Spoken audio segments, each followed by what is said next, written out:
Today we are here with Mr. Manan Vaidya, Assistant Professor, School of Hospitality and Management, Mahindra University. With experience spanning across academia, MICE and hotel operations, we'll explore how communications impact leadership, customer experience and modern business environments. So, sir, what was the part that initially drew you towards hospitality and management?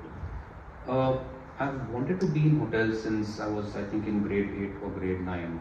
And initially I had just looked at the industry from outside and it was the glamour that drew me to it. But as I explored the industry further, as I got to know how the operations behind the scenes work, what drew me to it was the human aspect. Hotels, now for the matter, even events, are not about just hotel rooms or food or events. It is about creating experiences for the guests. And it's a different kind of an energy. It's an energy that draws you to it. It's an energy that is addictive. And the human aspect of it combined with the energy is what keeps you going day in and day out. And that's what drew me to it. Management allows you to combine the human aspect of it along with people skills and problem solving. So all these things put together make a wonderful combination for an industry to be in. Fair enough. So like you said, you drew towards it from like class 8th and 9th. But didn't you face any hiccups with your parents? Like Indian parents are very recessive of their children going to hospitality as a career. Didn't you face such challenges with them? Fortunately not. My parents were quite exposed to multiple industries because they were both very well traveled and well educated that way. So they already knew about what the possible career outcomes could be. And I did not face any shackles or hindrances from their side. They allowed me the necessary freedom that I wanted to pursue what goal I wanted to. Fair enough, sir. Was there a moment in the career like where your perceived view of communication changed in hospitality? Not so much in hospitality, although it did change, but the strongest change that I saw about the shift in the importance of communication happened to me when I was working in conferences. So when there is a large conference happening, or a large convention happening, where there are thousands of delegates, communication takes the pivotal role there.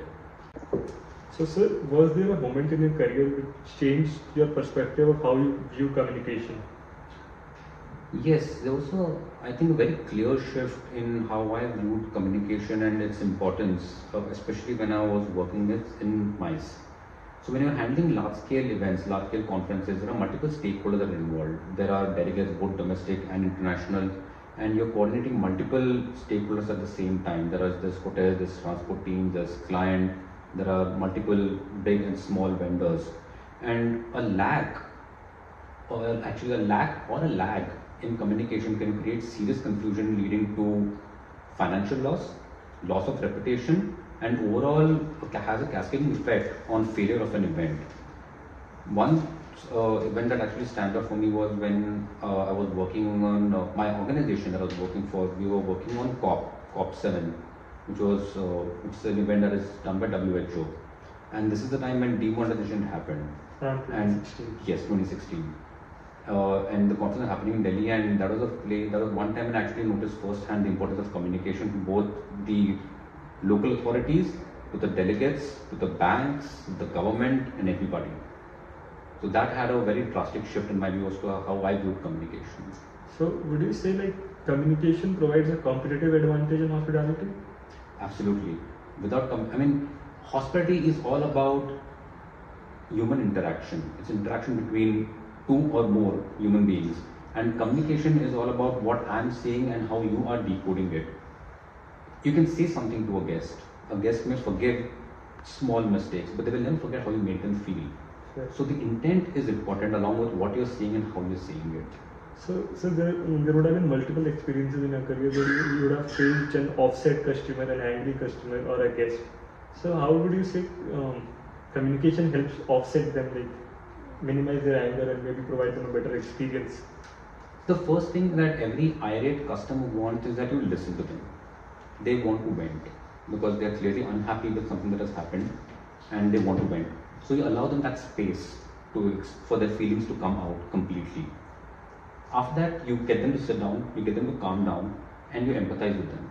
Empathy is important. Again, like I said before, maybe I'm quite repetitive here, but then communication is all about It's two humans, it's two humans who are trying to interact with each other. And when you show empathy, when you show that sincerity, the other person feels it. Your words may say something else, but your intent, your emotions are clearly reflected in your communication. And no matter how, well, whether it is your fault or not, no matter how distant you are from what has actually happened, the event that has led to customer dissatisfaction, a sincere apology is always helpful. And of course, rectification and restitution. Fair enough, sir. So, would you, like, in your experience, what do you think separates a great manager from a good communicator? I think the answer lies in the question itself. A manager is somebody who manages tasks, who manages an end objective. It is a manager's task to delegate and get things done, to ensure that the end objectives are met. A communicator, on the other hand, he will first listen. He or she, sorry, will first listen. He will explain clearly, ensure that the team understands the tasks, the importance of doing what is being done. So they do not just give out or throw out instructions. They create alignment. They create the synergy in which the team has to thrive. And in my experience, consistency here is also important, because again, you're dealing with human emotions, so you can't be erratic. This is where great communication comes into the picture. And people should know that your words and actions are aligned and they match. So it's like all the managers should be a good communicator at the end of the day. Absolutely, they need to be. Emotional intelligence here is very important it's a quality that every manager should possess. So how do you think emotional intelligence helps a manager? Because we don't see a lot of people talking about emotional intelligence. True. Now, so a managerial post is all about authority, but that is not what leadership is about. Manager is somebody who sits at the top. A leader is somebody who carries everybody along with him to the top. And because a leader is carrying multiple people with him, people who are coming from different backgrounds, people who are coming from different environments, probably are in a different state of mind every day. We are humans. So that is where knowing how emotions function for a leader is extremely important. Because, how do I put this across now? A leader is not just managing people, he is managing the people's emotions that are changing on a day-to-day basis. And this is important in any people-facing industry for that matter, be it hotels or events or academia or anything where customers are involved. Fair enough. So, we spoke about handling a difficult customer, but let's say you talked about giving an restitution or some other way of compensating him. But what if he's not happy with all the solutions you have for this problem? He's just shouting and he's very erratic like that. He's just not ready to listen to you. How do you think a hotel would handle that? Not a manager, but a hotel as a business operation. How would you handle that? Would you escalate it or would you try to offset it? No, escalation is part of the protocol, it's a part of the process. And it's a given that you can't please everybody. There will be customers who are unhappy with the service, probably because the expectations here are not set correctly. And expectations, again, they come in from what kind of communication has gone to the customer in the beginning. So there's a customer who walks in, a guest who walks into your hotel, who's come with a preconceived notion that I am going to experience A, B, C here. Whatever his standards that he has benchmarked in his mind are. Yeah. Now you deliver something that is different from A, B, and C. You deliver probably A minus, B minus, and C minus because those are your standards. But was this benchmark set with the customer, with the guest beforehand? Has he come with an incorrect notion? So your communication that goes out to the guest before his or her arrival is also important. Then as far as the real life situation is concerned, so the real time situation is concerned, that if the guest is constantly irate, he is not ready to calm down, he is not willing to understand, you escalate. Customers also want somebody who has authority, who has power dealing with them. It is sort of more reassuring, more calming that they are in the right hands. Fair. Something I've read on the internet is that I guess Ritz-Carlton offers all the employees a particular amount that they can give a restitution or make a guest happy with whatever amount or whatever they can do out of their way to make their experience better. Do you think hotels in India should also be doing that? Absolutely. I think today empowerment is the key for a success. The fewer escalations that you have, okay, I'm not saying escalations are wrong, but the fewer unnecessary escalations that you have, the better it is. Escalations cause a delay in Do they communication. affect the business in a negative manner? See, there is always a chance of everything being misused. You have a knife can also be used to cut vegetables, it can also be used for very nefarious activities. Yes. But when Ritz-Carlton started this practice of empowering their hotel employees, be it a receptionist or maybe a senior manager also, to let's say spend XYZ amount to make the customer happy if required, it was met with a lot of pushback. People said this will spoil the industry. People said it will not work. The hotels will go into a loss. Actually, it has been proven now that that did not happen. Like in fact, what happened was complete opposite. It did work out in their Yes, favor. it worked out massively in their favor. So, as someone who has worked across the industry and academia, what are the differences you have observed? The industry, actually, I'll pluralize this. The industries, both hotel operations and MICE, they're both very fast paced. Things are moving by the second. Decisions have to be made quickly. Decisions have to be made across different time zones, keeping in mind where your clients are, which means if you have to be up at 3 in the morning talking to a client in the US, you have to do that also. Academia, on the other hand, is relatively, I'm not saying completely, but relatively slower. It gives you more time and space to reflect on what you have done, reflect on what you, or actually plan on what you want to do, because time and space and headspace is what I mean, that is something that you need when you're shaping younger minds. But what I enjoy the most is bringing that real world urgency, the real world rigor into the classroom, because this exposes students to some bit of the practical experience, which can only be experienced when you're in the industry, when you're doing your internship or working, but exposing them to this real world rigor and urgency, and on a positive note, even the word stress or pressure is what I enjoy bringing into the classroom, because this shows them that theory is not everything. It also exposes them to the practical side of things in the industry. So what would you advise to students just entering into the management roles? Oh, a lot. I'm not critical of this generation. I'm very sure my generation faced the same problem. I know to some extent when I did. But when you are entering into the industry, a person would most probably graduating would enter as a management trainee, which means they train for 18 months and then they become an assistant manager or a deputy manager or maybe even a manager depending on the performance. But enter both the roles as a management trainee or as a manager with a great amount of humility, because there are people who are your peers, who are the same level as you are, who've got a lot more experience, and then there are your subordinates who've been doing the exact same job for many years, who know a lot more about how that particular job or that particular task has to be carried out, and there's an enormous amount that you can learn from them. Just because you're senior, you cannot. Exactly. So most people think that along with the title comes authority, but along with the title, actually what comes is responsibility for the team and accountability for their actions. And as a manager, you cannot say that now that I've become a manager, I've achieved everything in life. Learning has to be a constant.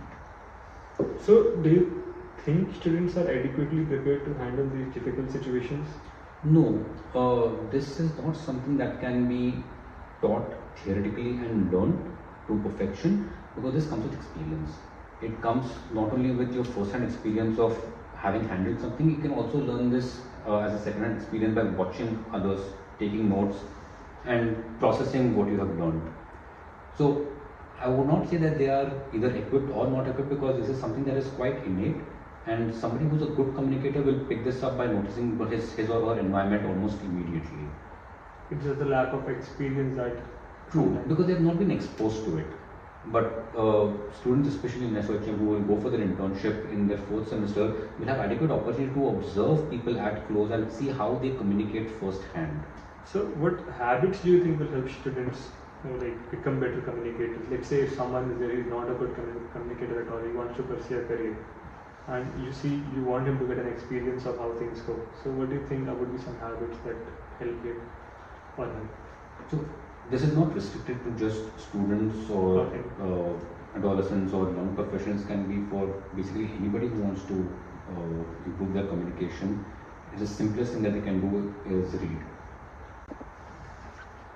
Reading improves vocabulary, and reading gives you an insight into the perspectives of people who you do not know, perspectives that you have never seen, heard, understood, and it can basically just broaden your horizons by a great deal. I would also encourage people to, in addition to reading, of course, to observe good communicators around you.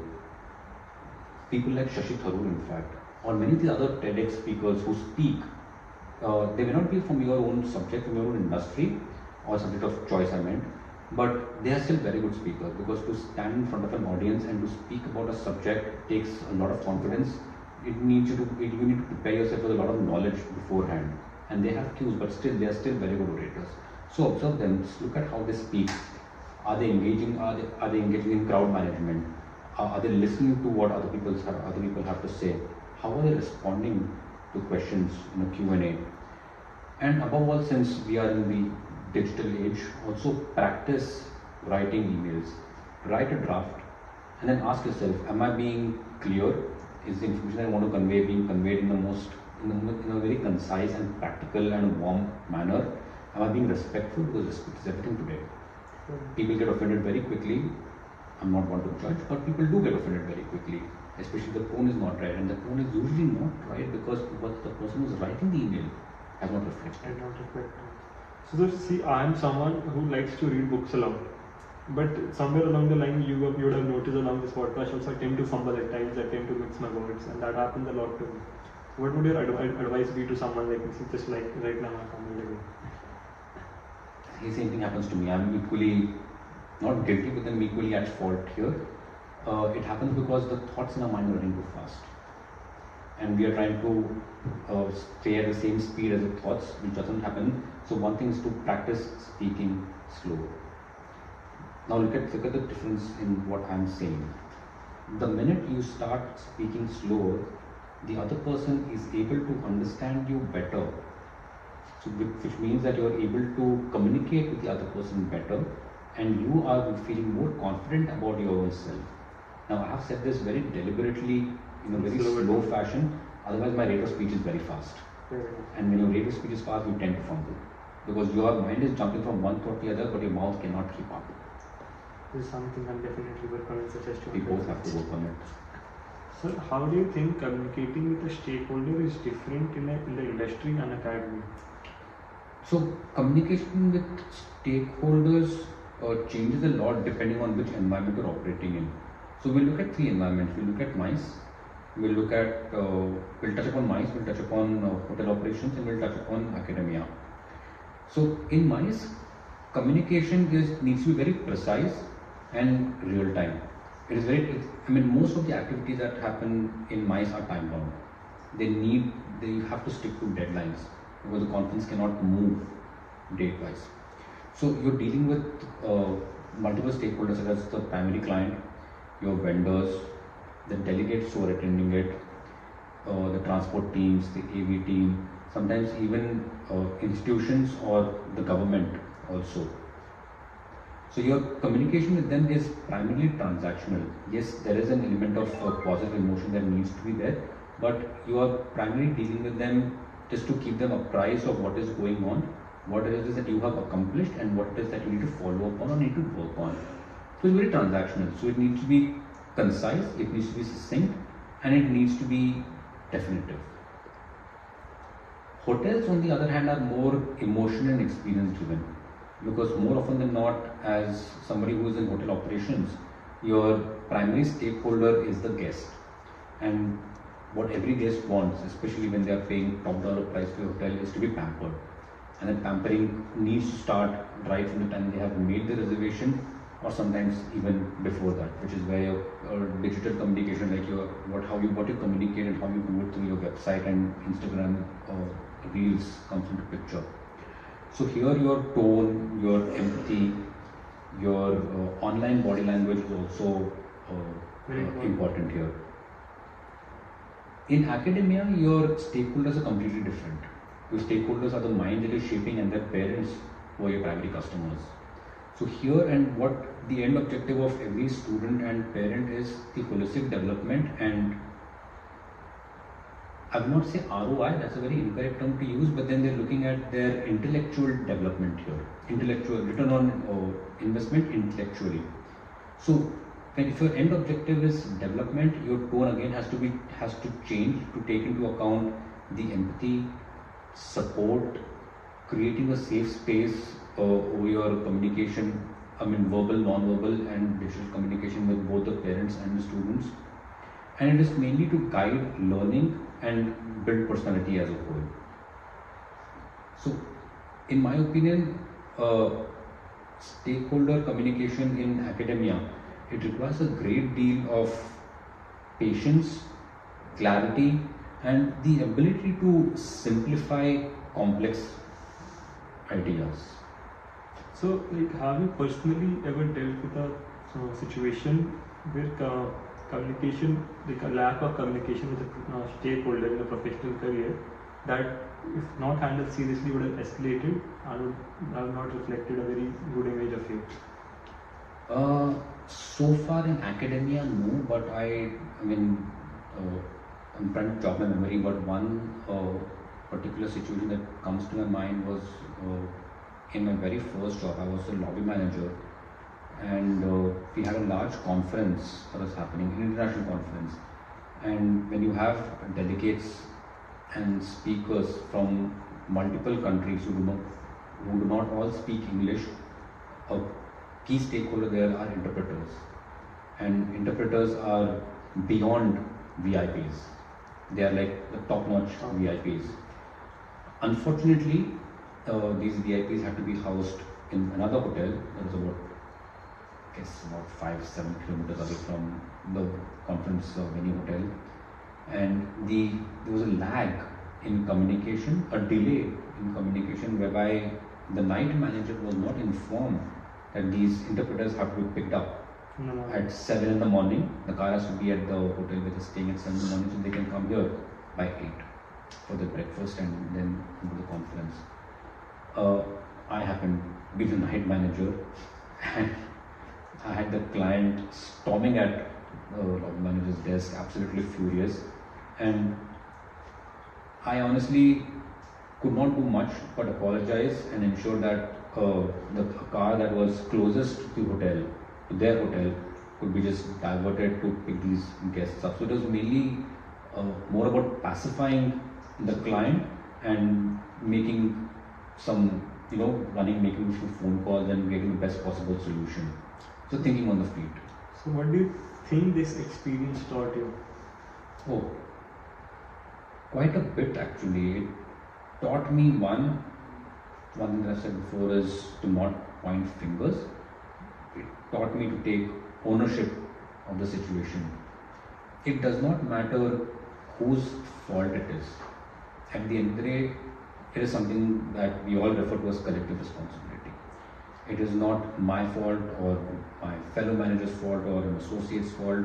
At the end of the day, it is the hotel or the organization that is going to look bad. And as a manager, my duty is to ensure that my hotel's reputation is at the top. So it taught me to take ownership, and it also taught me, of course, taught me to think on my feet. But I think what it taught me the most was to make sure that the client goes happy. How do you think businesses handle communication during crisis or difficult situations? So there are multiple ways of handling it. It depends on whether the crisis is happening locally, if it is happening on social media, or if it is happening in the hotel itself in another part. But the primary thing that needs to be maintained when you're having a crisis is stay calm. Because you first stay calm and then you assess the situation before you send out a rejoinder or before you take any sort of action. Because a customer, whether it is online or in person, can sense panic or confusion. And the minute they realize that you are panicking, it sends out a message that you do not know what you're doing, one, or two, you are not the right person to be in charge of that situation. So honesty is important here. I mean, of course, I'm not saying that you should immediately own up your mistakes. Nobody wants to do that because it can lead to loss of reputation. Personal liability. Yes, there are personal liabilities also involved there. So you actually you address the situation by saying that yes, it was a miss. You do not lie. You do not point fingers. You do not pass the buck. You take ownership of the situation. You take ownership of whatever has gone wrong, and then you assure the customer, be it 3,000 miles away or in front of you, that you will address it to your best possible ability. Do you think digital communications has improved or weakened the personal relationships with your colleagues or your customers whoever you're facing? It depends on how you look at it. So digital communication has definitely improved speed, it has improved efficiency, it has improved convenience. So now we can coordinate faster, we can coordinate on a more real-time basis, we can work across various locations, we can work remotely, we can work across various time zones also. But it has there is a chance of a weakening relationship if you solely rely on digital communication, removing the human element from it altogether. So if you rely only purely on messages and emails, somewhere the tone, the emotion, maybe even the warmth can get lost. So I think the key is maintaining a balance. You use the humans for communication and you use emails, messages, etc. mainly for just documenting, scheduling, documenting, or making a note of important things that need to be done or need to be spoken about. So what's your take on how do you think AI is affecting communication? So I think AI is a fantastic development. I myself, I guess from the age of dinosaurs that way, not very tech savvy, but I think AI is a fantastic development in our culture now. So it is making responses faster. It is giving them the human emotional tone. I'm not saying emotion, but emotional tone. It is making them more personalized. It is storing all this information about how you interact with people and crafting responses on your behalf in the exact same way. Things like chatbots, automated systems, etc. But I think AI cannot and should not replace humans.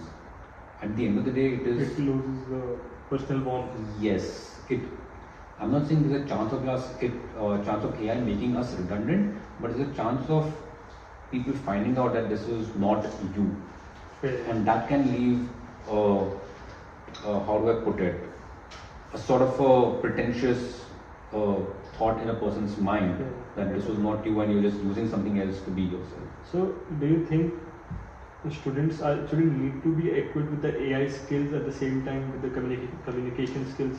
Absolutely. And do you think that they could underestimate the situations sometimes? There are two questions there. I'll respond to the first one first. Yes, students need to know how to use AI. They need to know how to frame, what kind of prompts to put in to get what kind of an output. But again, they cannot use AI for simplest thing like drafting emails.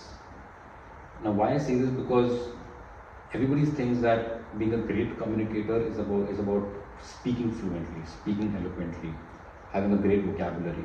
But being a great communicator starts first from being a good listener. Because if you're speaking, you're only constantly regurgitating what you already know. You are not interested in what the other person has to say.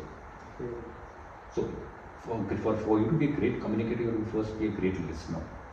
Listen, process what the other person is trying to communicate, and of course, you have to speak confidently, you have to speak eloquently, you need to have a good vocabulary, you can't use words over and over, the same words over and over again.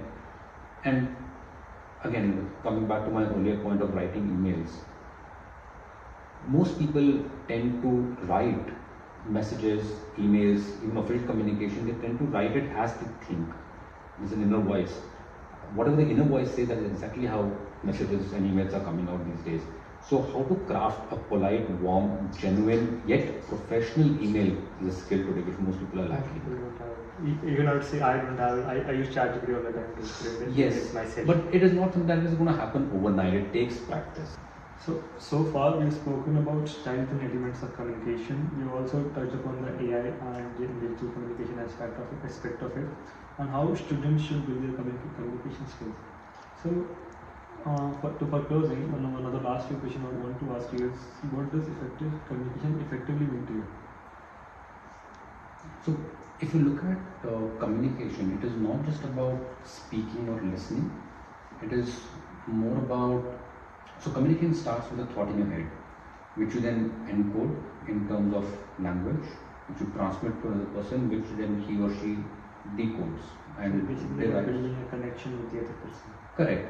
So it is not just about transmitting information, it is about building, it's about speaking with clarity, speaking with something that has a purpose and is impactful.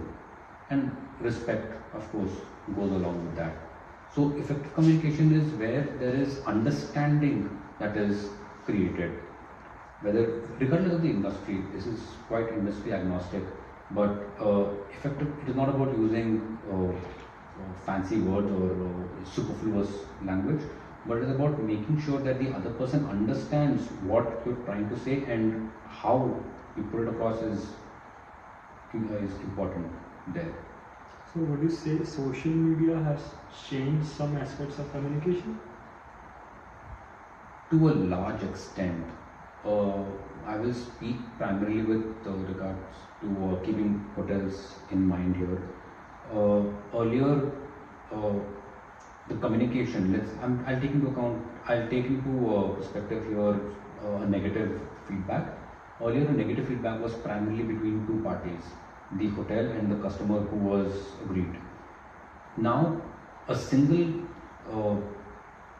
negative review is posted online, and it has become so immediate that hundreds of thousands of people across the globe have access to it. So now businesses have to be faster, and it is not just about replying or giving a redressal quickly. It is also about how you are responding, what your response is. A single response that is unsavory or in an unsavory tone as a redressal can cause further damage. So now businesses have had to adapt to become more transparent, speak with a more empathetic tone, and to ensure that the customer always comes first. I made it a habit back when I was in hotels to look at the TripAdvisor comments. The reviews, yes. And there were a few hotels that I came across where a guest has posted a negative review, and the management, instead of redressing it, has actually pointed out the customer's faults. And now looking at that, I mean, I of course was not being judgmental, but then there could have been somebody who thought, yes, you know what, I face a similar thing, so let us not go back to this hotel. It further drops the hotels or the business's reputation, brand value also. So now customers are like more like, or have always been the king, but now they have a dominant hand where they can post a negative review online. And gets a lot of traction. Yes. So the last question for you, I would have related to this aspect is, like, if it were up to you, how would you change the business communication education, and what would be the major changes you would think about getting? Yes, theories are important. Case studies that revolve around communication are important. There's no denying that. But I would give it a more practical angle. I would ensure that pedagogy involves role plays, group discussions, presentations where the student who's presenting is actually interviewed on spot on the content of the presentation. See, like I said earlier, communication can be learned primarily by experience. It is not a theoretical subject at all. Theories do come into practice there where you're trying to understand the emotions of people, but you can learn that much quicker by dealing with it firsthand. And to get that area of the industry into the classroom would require a lot more of practical training for the students in how to speak, how to stand. Non-verbal communication is just as important. How do you dress? How do you speak? Should you cross your arms? Should you keep your hands to the side? Should you fold them in front of you? How do you walk? How do you hold your head? All that forms a part of how the customer or how the guest perceives you. So I would put in a lot of practical angle to it, like I said, and I would also make sure that feedback is incorporated every step. Now, mostly students, or okay, not students, I should not be biased there, but everybody looks at feedback as criticism. So should be, I mean, there also communication comes into picture, because you should know how you're giving feedback. Is it criticism or is it just critique? So the assessor has to draw a line there to see if he's not crossing the boundary, the boundary between criticizing it and critiquing it. And feedback, of course, has to be respectful and has to be accepted by the students as something that they need to improve upon, and not something that they are falling short of or doing bad. Very well. So the last question for us today is going to be, in high pressure environments, how much of communication success depends on behavioral intelligence and versus technical skills? So in high pressure environments, communication success is determined less by your technical knowledge, by what you know. It is defined more, or it is impacted more by how you're able to transmit whatever you know, how much ever you know, or how much ever little you know. So if I were to put it this way, see, technical knowledge will get you credibility, right? But behavioral intelligence, it determines whether what you're transmitting is being understood by the opposite person or not.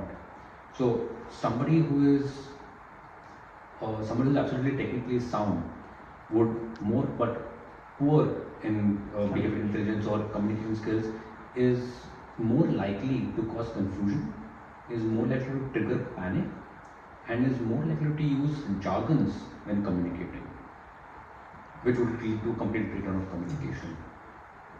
Whereas on the other hand, somebody who does not have adequate technical information but has a lot of and only communication skills or behavioral intelligence, they might come across effective in the beginning, but then later on, as time goes by, I'm not speaking about days, I'm speaking about as a conversation also flows, there could be a chance that their ineffectiveness will come to light. That the other person might end up feeling that, you know what, they really do not know what they're talking about, they do not have the technical knowledge, maybe they're trying to bluff me. So this is where honesty comes into picture, transparency comes into picture. You may not have the technical knowledge, but what you can do is let the other person know that yes, you have understood what their concern, their request is, and you do not have the adequate information. You will consult somebody who is sound, somebody who is credible, somebody who has the authority to speak on the particular subject, and then respond.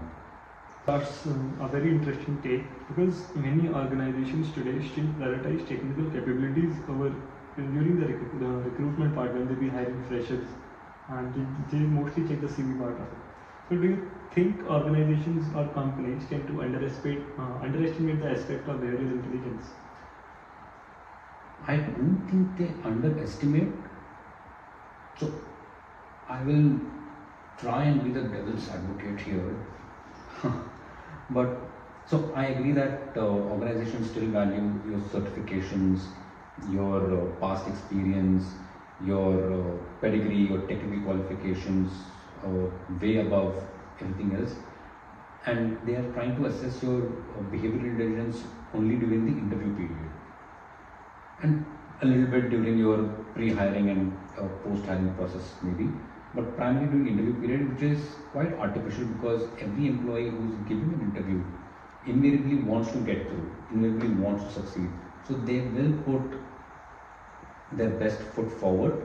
They will try to be somebody who they probably are not, with probably the best of intentions, but they will of course will go to great lengths to not show their weak side. I'm not saying true, because true gives a very negative connotation, but a slightly weaker side. On that particular, they might choose to be extra patient because they know that they want to clear this interview. Otherwise, in social situations, they might be quite impatient or anxious. They might choose to not show that side of theirs. And I'm not saying it is wrong, everybody wants to succeed in life. But so do you think in a team setting, this this aspect of being clear in the interview after they're in a team setting, that proves to be a negative for the team. But somewhere or the other, their attitude may lead to the team failing in some of the tasks. It is quite contextual because every company that is hiring says we want somebody who is going to fit in the team, who's a team player, and who's would be a good fit in our company culture.